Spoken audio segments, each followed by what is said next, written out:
What if I were to tell you that a 12-year-old boy in the mid 90s life would forever be changed because of a female athlete?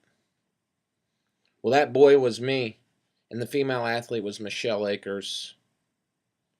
Myself and a few of my soccer teammates at the time went to a U.S. soccer convention that was held at Kemper Arena in Kansas City, Missouri at the time.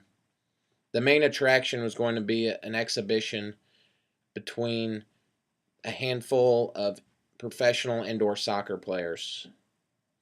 But there was one player in particular that was on that field that left profound effect on me, not only that day, but helped shape my life after that moment. And it was the one female athlete on the field, and that was Michelle Akers. I'll never forget it. It was like, it wasn't long ago. We're there. We're right on the sideline. We're watching these pros go at it, and seeing them compete at a high level was very impressive, especially as a youngster watching these grown adults play. But the thing that I took away more than anything else was one play in particular. In the heat of the competition, one of the male athletes fouled the heck out of Michelle Akers, knocked her on the ground, hit her pretty hard, and it took me back at first just because of the physicality behind it. But more importantly, and what was really cool at the time, and I didn't really value it as much as I do now reflecting on it, but was the way Michelle handled it. She got up, she brushed it off like it was nothing. I remember she gave the guy a look, and then she proceeded to take it to him. She not only took it to him, but to the rest of the guys on the other team. And it was in that moment that I knew that she had commanded their respect, and that she embodied what a powerful athlete should be, regardless if it's male or female. And this was done at a time when this narrative wasn't even considered. So it was amazing to see this, and it had a huge effect on me as an individual. But before I get off on too much of a tangent on how that moment affected me so much, let's talk about who Michelle Akers is. Michelle Akers was born February 1st, 1966, to Robert and Ann Akers in Santa Clara, California. She grew up in Seattle, Washington. After her high school years, she attended the University of Central Florida, where she was a four-time All-American in soccer. After her college days, she was a part of the U.S. women's national team and a part of the inaugural Women's World Cup in 1991, where she scored both goals to win their first World Cup championship. She proceeded to play in the 95 World Cup for the U.S. women's national team, as well as the 1999 World Cup, which in some ways could be argued to be one of the most pivotal moments in women's sport, let alone just women's soccer. I still have a poster from that team and that tournament that I keep in my office. And here you'll see that this is Michelle Akers right here in the center. She was more or less the godmother and trailblazer of this group. You also have the picture of Brandi Chastain celebrating after she hit the game-winning PK. The thing I love about that picture is she celebrated like any athlete would, in just sheer joy and euphoria. She took off her jersey and just waved it around like many athletes do in the heat of excitement, which is a side tangent, but caused commotion at the time, which is pretty hypocritical if you ask me. But what I love about that poster is it's a snapshot of where we've been and where we're going. Michelle was a trailblazer in a time when media did not cover women's sport.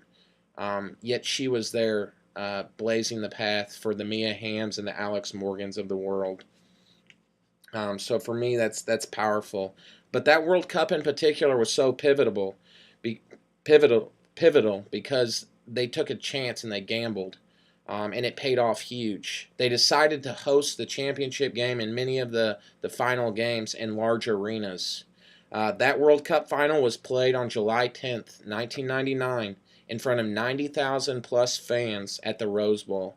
It was also aired across the country and across the globe, which was powerful. So before I get off on the media coverage for just that game and where we're going, I think it's important we take a look at where we've been. Title IX went into effect in the mid-70s, and according to Warschnapp, less than 300,000 girls played high school sports before Title IX. 20 years later, in the same study, in the mid-90s, that figure was up to 2.4 million. So you take that figure, less than 300,000 before Title IX, 2.4 million 20 years later. So although it did take 20 years, there was profound effects with the participation of the youth, especially girls in sport. So Title IX has been huge for the progression of women and for a more well-rounded society when it comes to sport. However, that's not the same with media. The media, unfortunately, still has a narrative of sex sells and objectifies the woman athlete to appeal more so sexy than to their true skill set as an athlete. And unfortunately, this market is male dominated, and the marketing ploys are predominantly addressed towards males. According to Nicole Lavoie, less than 10% of sports journalists are females. According to the Women's Sports Foundation, by the age of 14, girls are twice as likely to drop out of their respective sport as boys are. Twice as likely. The Journal of Applied Psychology found that sexualized athletic images prompted objectified evaluations of the females that were portrayed in those athletic images. And of the girls and women that were viewing those images, they also objectified themselves internally. So let's recap that real quick. Less than 10% of sports journalists are female. Girls are twice as likely to drop out of sport at the age of 14. And with these images, girls and women are more likely to objectify those athletes in the images as well as internalize that. And I have a problem with that. I think that's a huge problem, and it bothers me because it's a negative narrative that unfortunately is being sent out to the medias and on a mass level, whether it's through social media, blogs, mainstream media. And why I have such a struggle with that is because of reflecting on how the positive influence of my chance encounter with Michelle Akers. I look at my path and where I am now, being a part of a coaching staff at a university for women's soccer. And that path had many factors and positive contributors to that progression, but I would be silly not to factor in what Michelle meant to me, not only in that one moment, but what I witnessed after that. I played soccer all growing up through high school, played in college. I reffed high school soccer, reffed college soccer. I've coached at the high school level and now collegiately with a female collegiate sports team that happens to play soccer. And I love every minute of it. I'm so grateful to be in this arena. And I thank my lucky stars that I've been fortunate to have this opportunity. And I hate to think of the amount of kids out there because of media who may not go down this path because of the negative images and effects that they have from the media. So let's talk about that a little more. You've got a male-dominated environment when it comes to media and pertaining to sport. So it's filtered through the male's perspective and the male lens. And naturally, anything that is media involved is going to be marketing and advertising products to males. Well, if they're selling sex appeal and they're selling imagery and objectifying women, that's creating an unhealthy environment for all of us. It's creating an unhealthy environment for the males ingesting it. It's creating an unhealthy environment for the females. And more importantly, the boys and girls that are a part of that environment as well. And that's concerning to me and something that I think we need to take very seriously, just like we did in the Title IX days of the 70s. I've got kind of a point to that, and that is an article that I read, Athlete or Sex Symbol, What Boys Think of Media Representation of Female Athletes.